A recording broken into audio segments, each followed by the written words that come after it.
Hello everybody, how you doing? Good to see you. Sorry about the late start. I was trying to get the Raspberry Pi editor to work. It's just not downloading on my machine. It could be my internet connection. It probably is my internet connection actually. But there we go. Just make sure you can hear me. Yeah, I can hear it now. Yeah, good. Okay, so yeah, welcome back. We're going to look at for loops today. So let's get started. We might as well just go for it. So yeah, I'm using Python Idle today. Good old Python Idle. Yeah, so let's just have a quick recap of what for loops are. So with our for loops, they are what we call iteration, and iteration where it's a set number of loops. So if you know exactly how many times you are going to have to loop, or you can find that out, then you use a for loop. So if you know or can find out, you know or you can find out how many times you loop, or you can loop,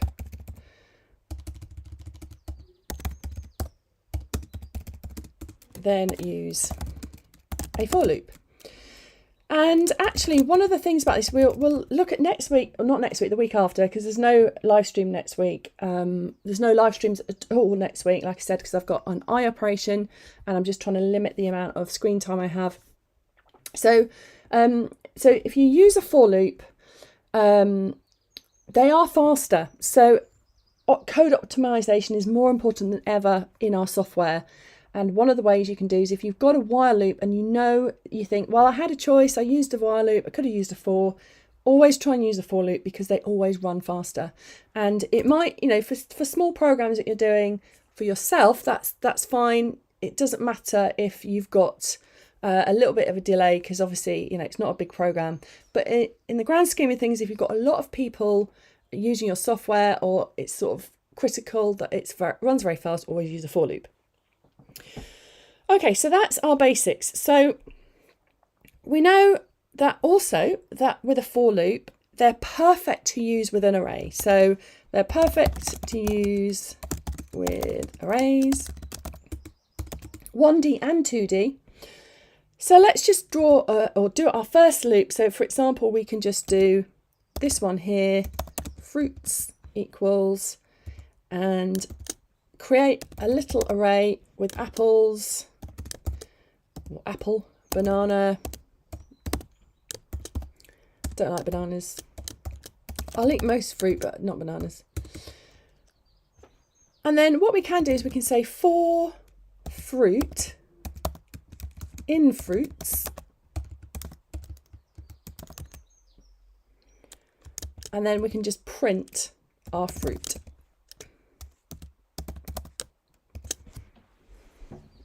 So if I do run that, and I'm just going to save that as well, got to save it, and I will call it Python 7.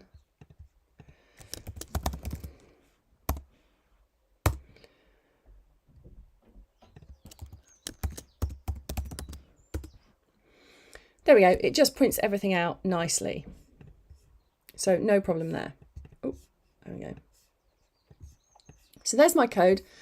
So nothing strange about that. What you can also do is you can use range, and range is often the way that we use our way to iterate. Remember that fruit here, this is just a variable, and the variable in the for loop here can be called anything.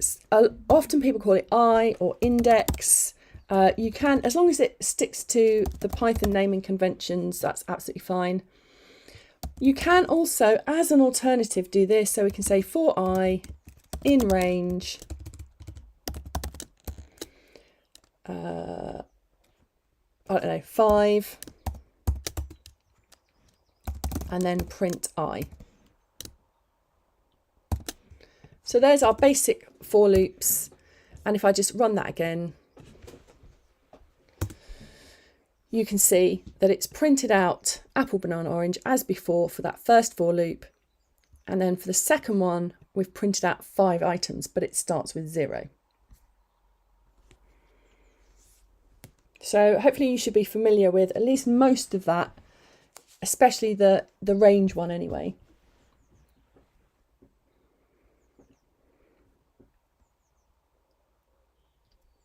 hopefully you can see that okay on the screen.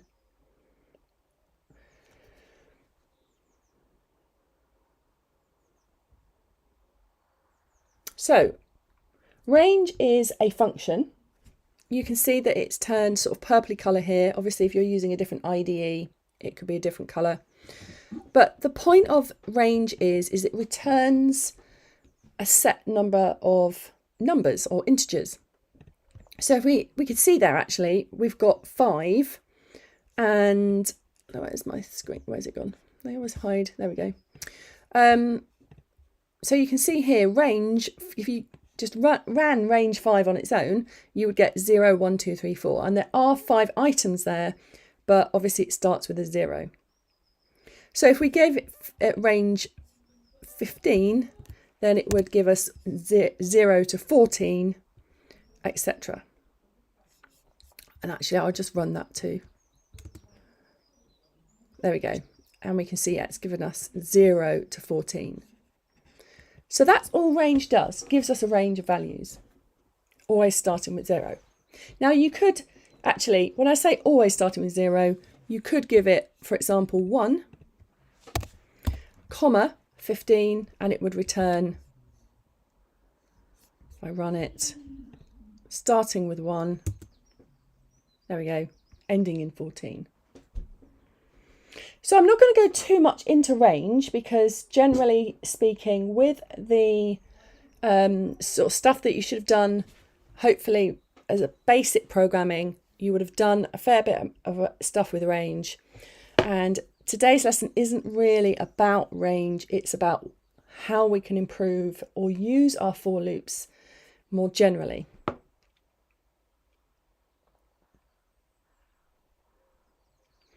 Now, one of the things that you quite often might need to do when you're using a for loop is using both the index and the value when looping. So this value, this way here, for fruit in fruits, obviously it prints out the fruit, but if we wanted to access the index, so remember that every array has an index. Hopefully you should know this already, but every array has an index of 0, 1 and 2 in this case. We need to, we just, when we're doing this loop here, we're just saying print whatever the items are, which is fine. But if you wanted to do and manipulate some things with those values, you know, it can be tricky to do it. But what we can actually do is we can access both the index, because the index is very useful, and the value in our array. So there's a way to do that. So if we wanted to, let me just put this here.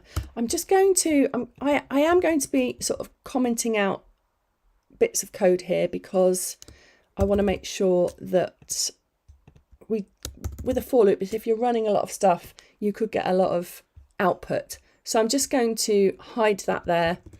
And we're just going to look at using, and let me just actually just add this here, basic for loops.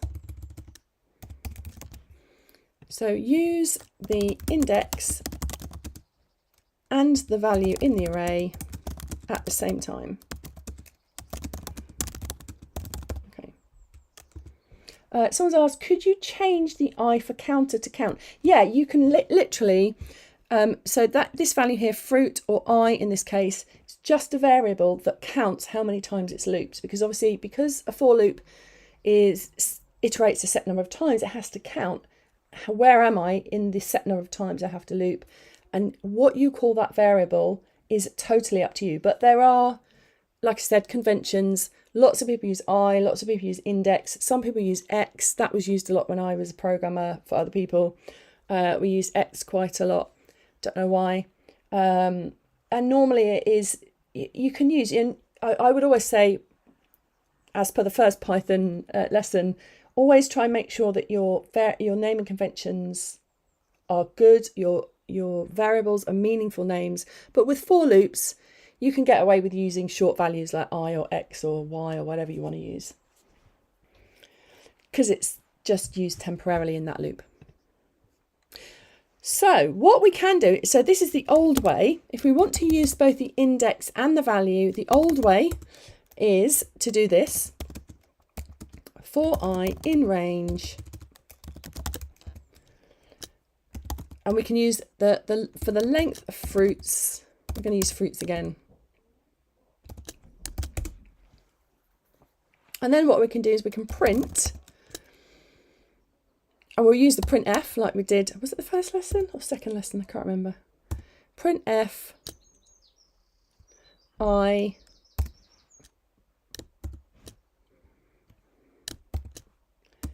and then fruits I. Actually, yeah, no, we will use the printf. Why not? Let me just, oh, didn't want to do that. What did I do that for? Run module, there we go. Have I missed out? Oh, I have. I missed out a curly bracket. There we go. And there we go. So in this case, I've got it to print the index and the fruit. As you can see, apple is 0, banana is 1, orange is 2. Yeah, someone spotted the missing curly bracket. It's so easy to miss a bracket.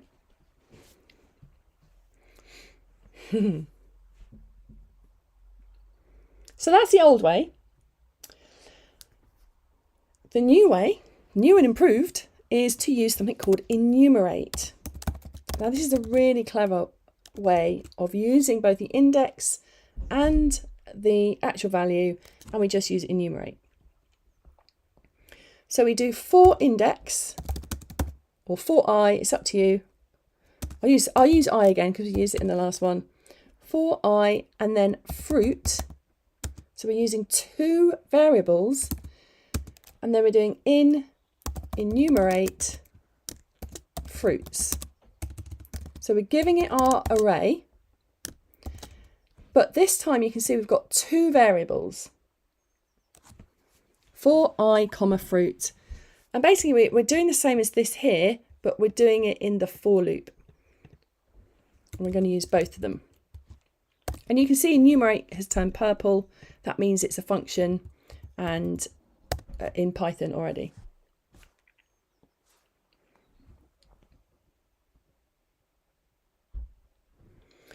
And then underneath, we're just going to use I and fruit to print out the same thing. In fact, actually, I should be able to just copy and paste that. It should be exactly the same. Is it the same? No, no, we don't need to do that. All we need to do is put I, and then we don't need to put fruits I, we just put fruit. So it's slightly different. But you can see the difference. We're using both of those underneath.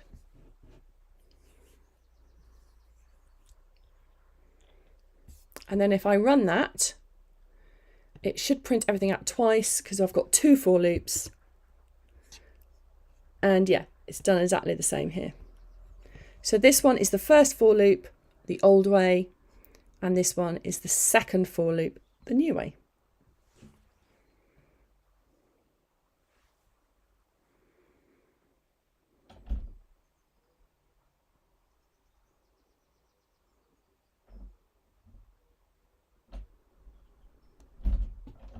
So this is incredibly helpful for many, many things that you might do with a for loop and data and arrays.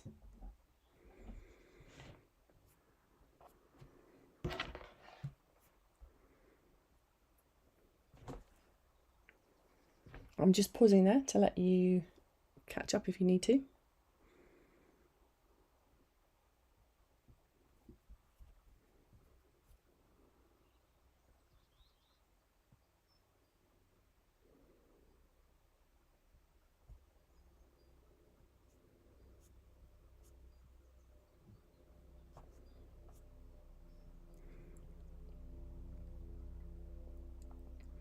What we will do actually is, I'll just do another example actually of this.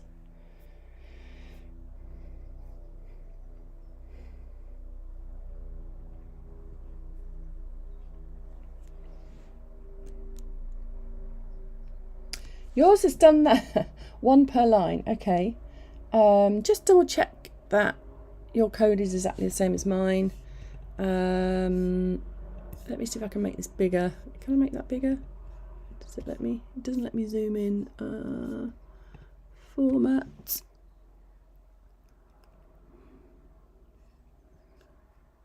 Oh, I don't know. I don't know how to change this. Settings.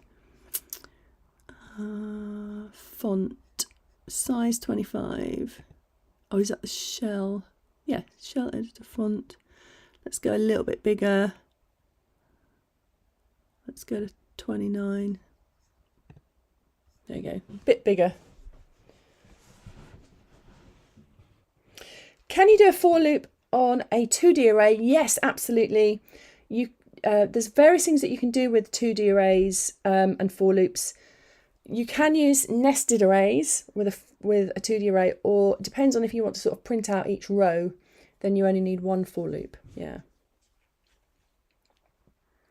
There is, hopefully we'll have time to have a look at that. If we don't, then we can always do that in the next session. So let's look at another example. So I'm going to just hide that as well. And let's look at another example of enumerate.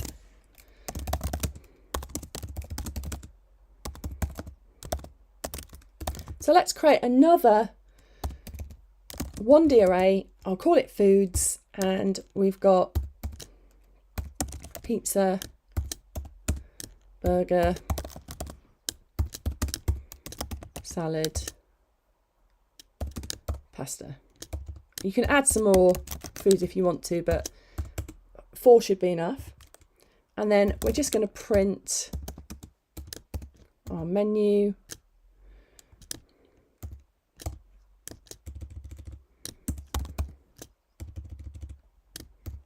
Like this.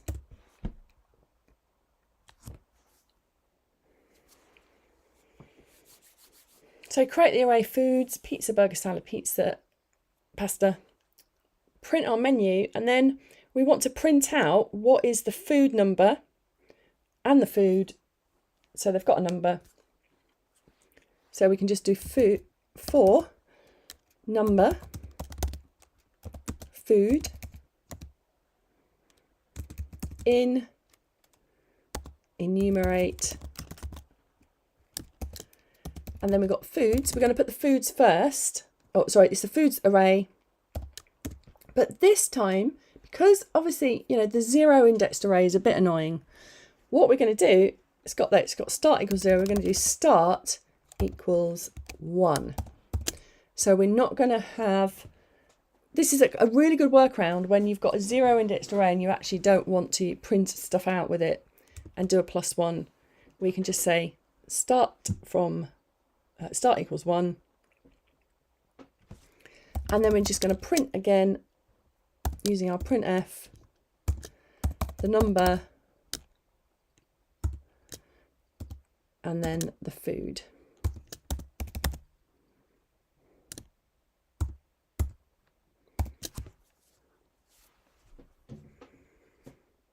And it should, hopefully, pizza 1, burger 2, salad 3, pasta 4. So I'll just let you see that. There we go. And I'll just move that code down so that it's clear what we're working on.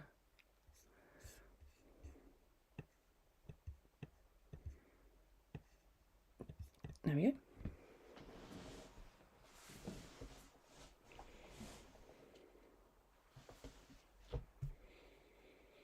So there's loads of other examples I could do for this, but I think hopefully that has shown you that if you need to use the index and you need to use the value, just use enumerate. You use 2 variables in it, and it allows you to do so many more things with the data in the 1D array.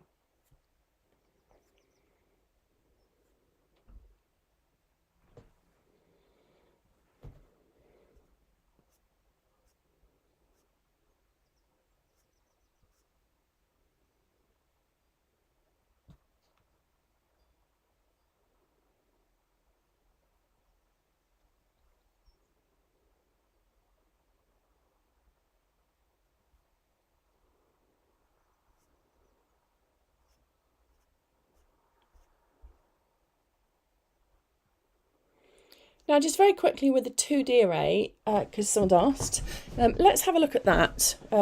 Is everybody okay if I move on, or am I going too quickly?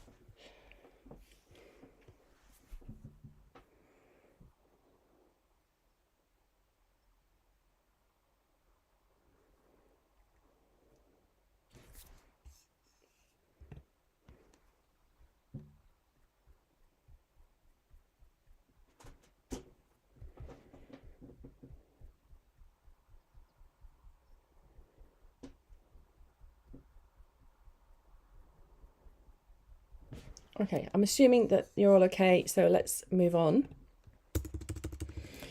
So yeah, with 2D arrays, you could just watch this rather than copy the code very quickly. So we could have, for example, something like grid, and with a 2D array, we remember that a 2D array is just an array of arrays. So it's lots of, each row is a 1D array. So we could have 1, 2, 3 as our first values, and then a comma.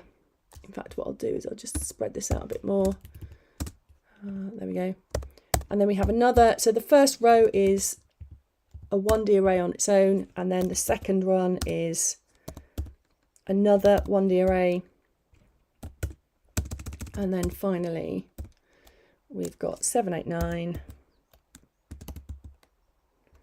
Just try and spread that out nicely. 7, 8, 9, there we go.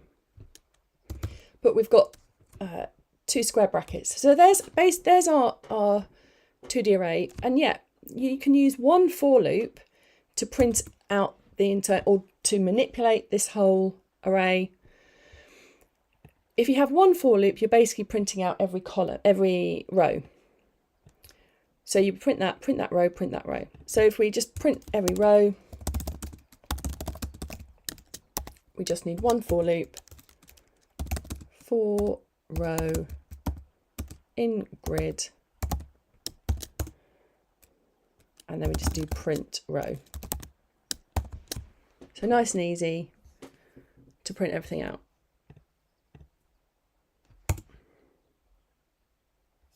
And it's the top one there. Now, if we wanted to print out every item, or basically, although I'm printing, realistically, you could be doing anything. Where that print is, you could be literally doing anything with the data. But printing's nice and easy because it's just, well, we don't know what sort of scenario we were using. So if we wanted to print out every item in that array, we need to have 2 for loops, a nested for loop. So we could say for row in grid, but then we need to do for column in row. So it's not in grid, it's in row. So we're basically, the first one here takes that first 1D array, 1, 2, 3, but then we're going to dissect that row, and then we're going to say for every item, for every column, so 1, 2 and 3, then we're going to do something with it, print out, because that's the easiest thing. So for column, print column, and we could just put end equals 0, or end equals a space, so that it doesn't use a new line each time. And then I'm just going to do a print here as well. So this one prints every item in the 2D array separately.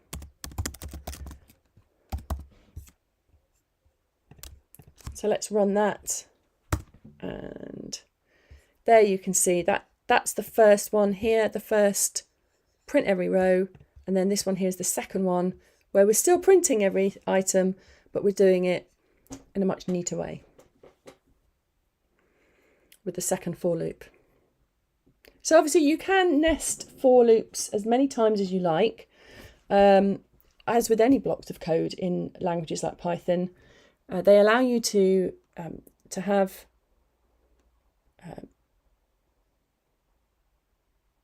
all sorts of loops within loops and, you know, if statements within loops and etc. But obviously, the more complicated you make it, the harder it is going to be to debug and see if there's any problems in it. So always try and keep everything as simple as possible.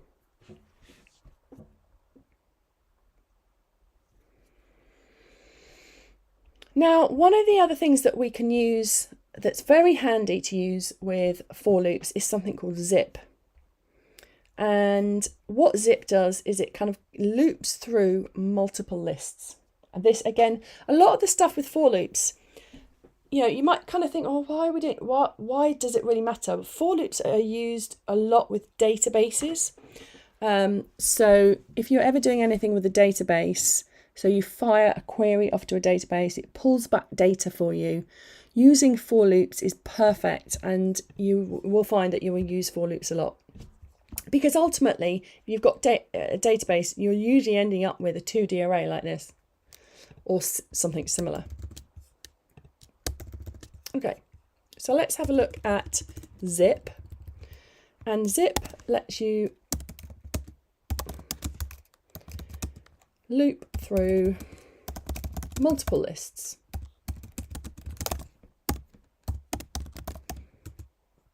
I am also using the word array and loop and list interchangeably.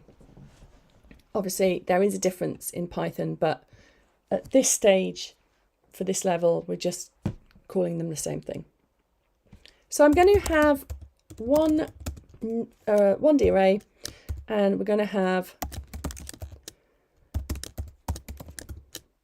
some names in there. Alice, Bob and Charlie. And then we're going to give them a score. And give them a score.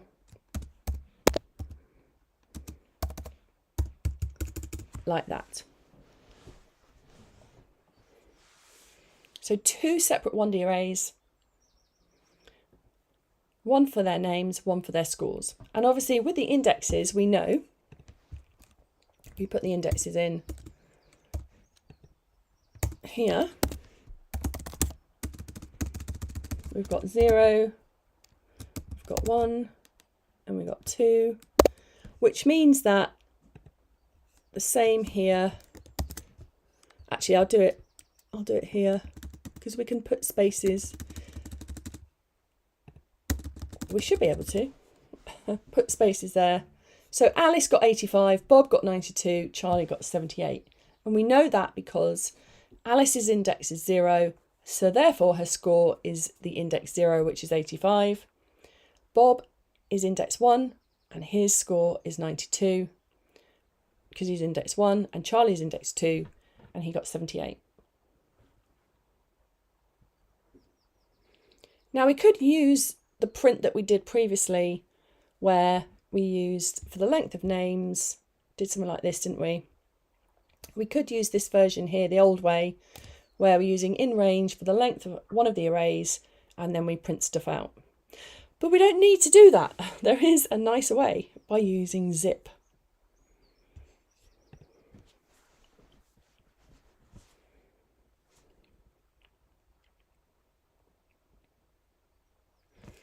So we can do for name and score. So in, and then we use zip names scores. So that's the array name, and then an individual item in each one.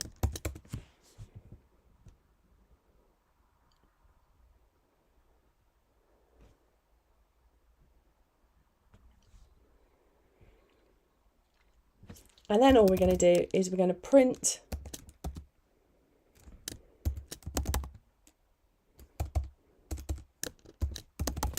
the name and then colon and then the score.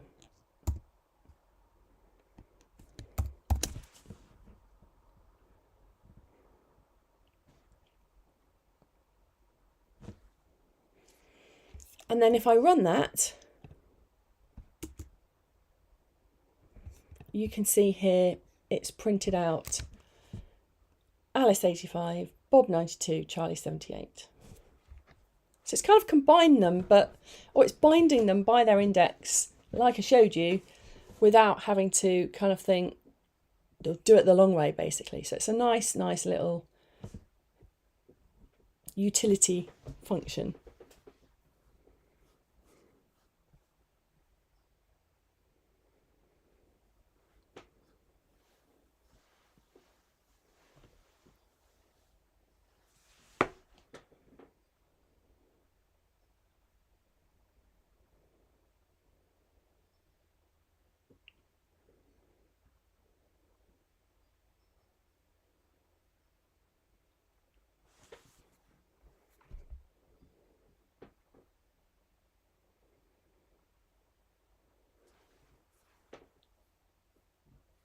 Now you can actually also combine zip and enumerate together. I'm not going to do that today. I think if you're combining zip and enumerate together, you might need to think about having some kind of 2D array instead, basically to kind of make it easier on yourself. But let's just do another example of using zip.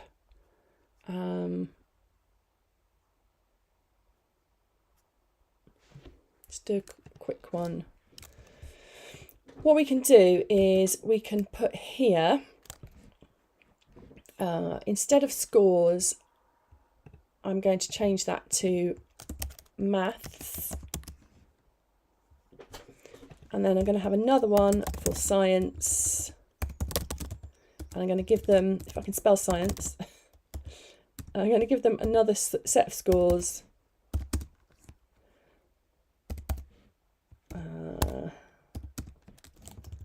Let's just do this so that it's nice and neat.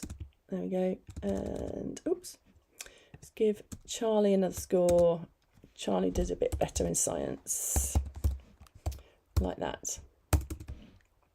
So this time, what we're going to do is I'm just going to also just comment out this here, because it will get an error. If you don't, do comment out this one, because if you don't, you'll get an error. But yeah, let's just get the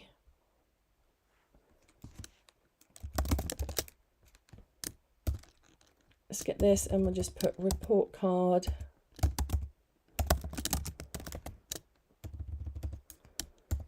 Like this. And then for student, math score, and then science score.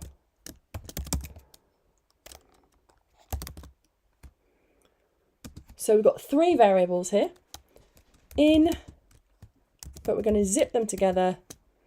The students array, or sorry, it's names actually, names, maths, and then science.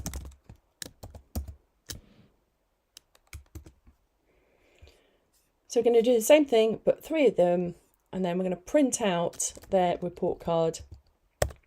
But actually what we can do is we can get their average as well. So we can do average equals math score plus science score,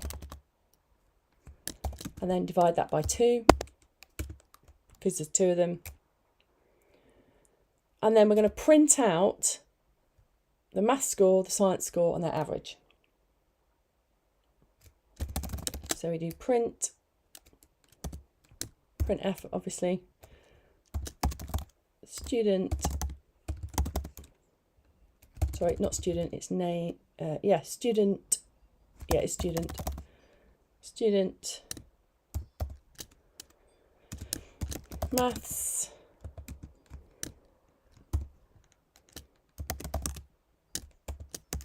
math score, science, science score.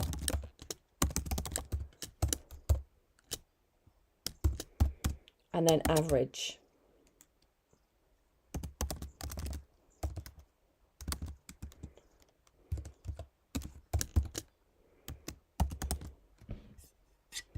Just make this a little bit wider. There we go.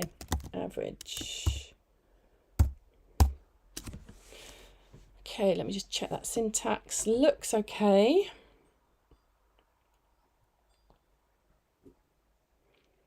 So basically, yeah, we're zipping together 3 arrays. We're finding in the average of their 2 scores, in this case maths and science, and then we're just printing it out nicely. So let's run and see if that works. And it does. Perfect. Good. You'll notice the average is a real data type with a point decimal place because it's a division. We always end up with a real or float in Python for any kind of division.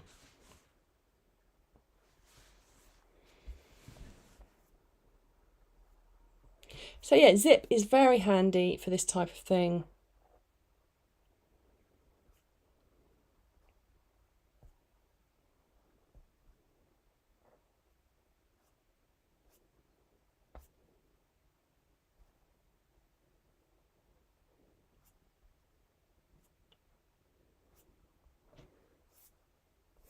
Now, just one final thing before we finish.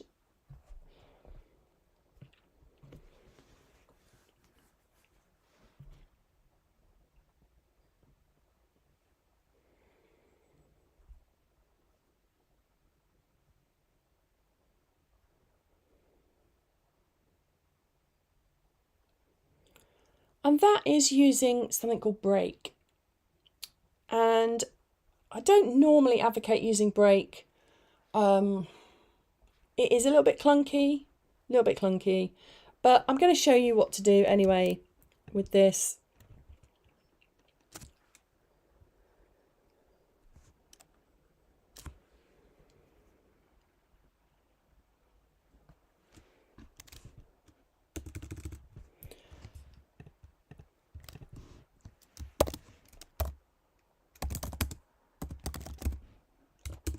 So let's have, for example, some names. In fact, I'll just use the same array as before instead. And obviously this could be an array with millions of items in it. What we can do is we can search our array for someone's name. So we're going to say for I in range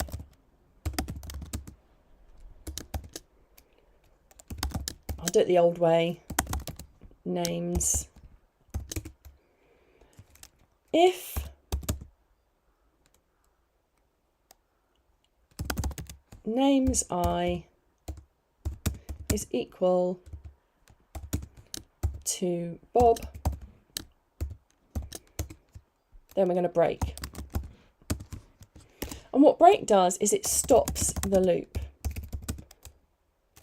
entirely. Now, like I said, it could be a little bit problematic. It is a little bit clunky. I would say try and use this only if you need to. So I would say use with caution. What am I trying to say with this?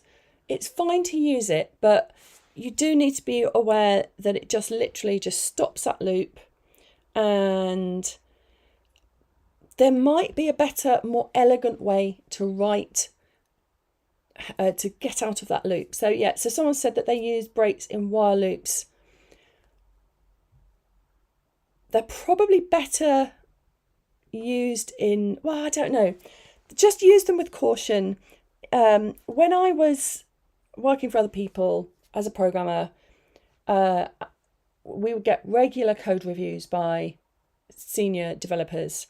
And if you use break, it wasn't viewed favourably. So there should be other ways that you can get out of using a break instead. With a for loop, maybe not actually. With a for loop, because it's going to loop a set number of times and you want it to be as fast as possible, for loops are faster, you're probably more justified to use a break in a for loop. With a while loop, you should be able to manipulate your while condition so that you don't have to use a break. But that said, you know, if it's a means to an end and it's the best way and it's the only way you can think about doing it, then use it. But yeah, it does break the loop entirely. So if I print here, so say for example, if I just do a print names I, it will only print Bob, Alice and Bob, and it will then quit. So if we go here and I just put print out of loop, then it will quit after it finds Bob, because we're searching for Bob.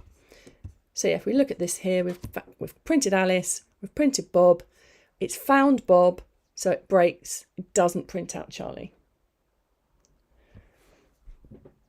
Yeah, or setting your running variable to false. Yeah, that's a good idea.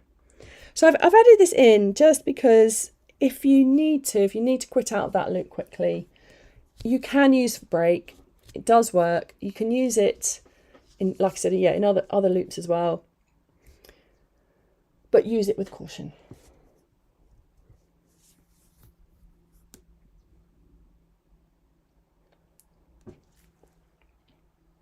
Okay, so we've run out of time. I hope you found that helpful today. We are going to come back in 2 weeks' time. There's no live stream next week. And we'll look at while loops actually next time. Okay, so take care and see you again.